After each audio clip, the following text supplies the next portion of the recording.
cold sweat on his pillow, dark liquor on his liver, right hand on his pistol, nightmares of him being just another killer. Always linger in his thoughts, sitting drinking in the dark. All the homies he done lost, went to war and then he fought. Yeah, he made it home, but his mind still abroad. Shit would never be the same, popping pills for the pain. He wonders if they know he changed. He spirals in the flashbacks every single time he hear a bang. Right back on the battlefield, I can't die, I had to live. I can't cry, I had to kill. Will I ever truly heal? That's what he said before he asked the Lord to be a shield. Bullets flying overhead, yet he fought his way to safety. Firearm off safety, he thought he was in Iraq, but really he was in his basement. Damn, that was the moment that he decided he could no longer take it. Put the pistol to his head and pow, he hesitated. 1 in 5 veterans of the Iraq and Afghanistan wars are diagnosed with post-traumatic stress disorder. Over 300,000 veterans by the end of 2012. The social and economic costs of PTSD are immense. First year treatment alone costs the government $8,300 per person. $2 billion so far. Maybe that's why they don't want to treat us. Suicides among active duty military personnel averaged 1 per day in 2012. Veterans now account for 20% of the suicides in the U.S., with the youngest being 24 and under.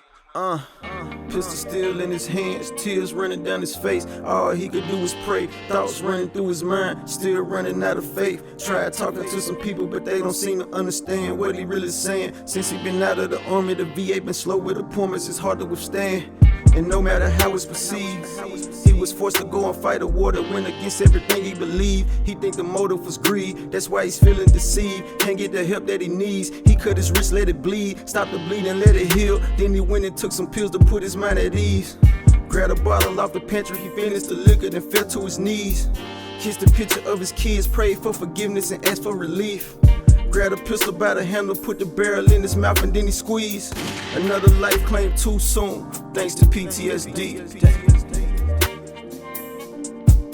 Don't ever think that it's not real, man. I know people out here suffering. You never know who's next to you, who's around you that may be suffering. And it's at no account of their own, no responsibility of their own, because they went and fought for your country, for our country.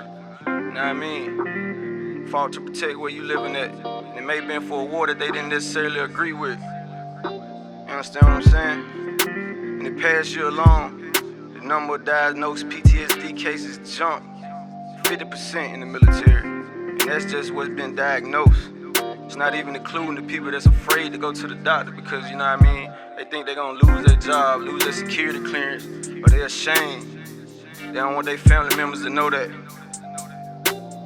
I got partners, man, that's dealing with some real demons coming from over there, man. But sometimes you can't talk to everybody about that, because everybody not gonna understand. Studies estimate that 1 in every 5 military personnel returning from Iraq and Afghanistan have PTSD. 20% of the soldiers who deployed in the past 6 years have it. That alone is over 300,000 people. In addition to that, 17% of the troops are women. 71% of the female personnel develop PTSD due to sexual assault within the ranks. And that's worse than what occurred in combat. Because 9 times out of 10, that's somebody who they serving beside. You know what I mean? It's real out here, man.